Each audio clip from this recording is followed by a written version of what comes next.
The first two chapters of our Parsha Achrei-Mot seem totally disconnected and unrelated one to the other.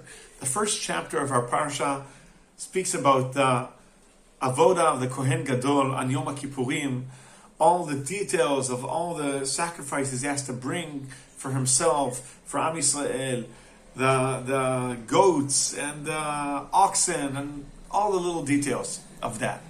Then the Torah switches to a totally different, what seems to be a totally different topic, which is what we call Isur Shchutei Chutz, the prohibition to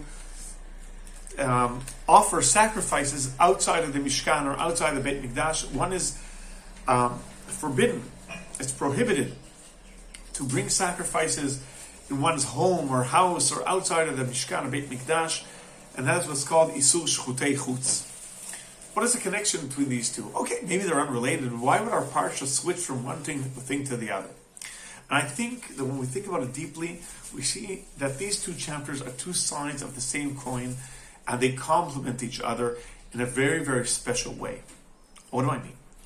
One of the main concepts connected with the avodah of the Kohen Gadol on Yom Kippurim is the fact that is the entry into Beit HaMikdash, not only into Beit HaMikdash, but the Kohen Gadol once a year goes into the Holy of Holies, into the Kodesh HaKodashim. And it's the only time the whole year one is allowed to go in there. Not only that, the special sacrifices of Yom Kippurim atone for what Chazal called Tum'at Mikdash V'Kodashav, for all the sins that Am Yisrael performed upon entering the Mikdash during the year when they may have been impure, Tme'im. And that has to be atoned for, and that is what Yom Kippurim is there. V'chiper al HaKodesh mitum'ot b'nei Yisrael. Not only that, Yom Kippurim deals with entering the Mikdash, with the severity of that, with how much you need to be careful with that. Not to come in unclean, tameh.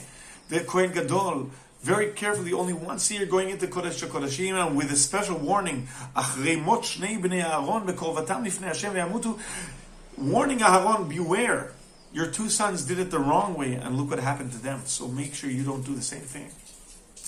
So, after all these warnings, one may say to himself, you know what, forget it.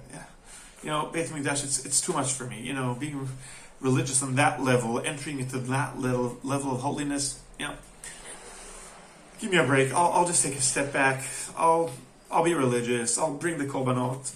I'll do it outside of the Beit Mikdash. Don't want to take any chances. I'll do it at home, at my own pace, with my own rules. And the Torah, exactly in the second chapter, says, no, that is forbidden too. The solution for the severity of sometimes not doing things properly is not to do anything at all. It's to just take a step back and not do anything and just do everything outside and not go to Beit HaMikdash. Asur lishchot b'chutz. You're not allowed to sacrifice korbanot outside the Beit HaMikdash or outside the Mishkan. It's a very severe prohibition on itself, because the Torah says, I want you to go in. I want you to try. Yeah. It's something you have to be very careful about. You have to make sure to do it properly. You're going to make mistakes, and we're going to need Yom Kippur to atone for those mistakes. But you have to try. You have to do your best. And if it doesn't work, so there's Yom Kippur for that. But we always have to strive forward.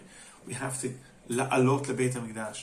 We have to always aspire to do our best, and not just to relax back and say, you know what, let other people make the effort, or it's too much for me. No, it's not too much for anyone.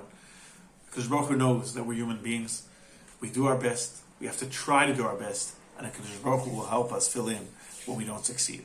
Shabbat Shalom.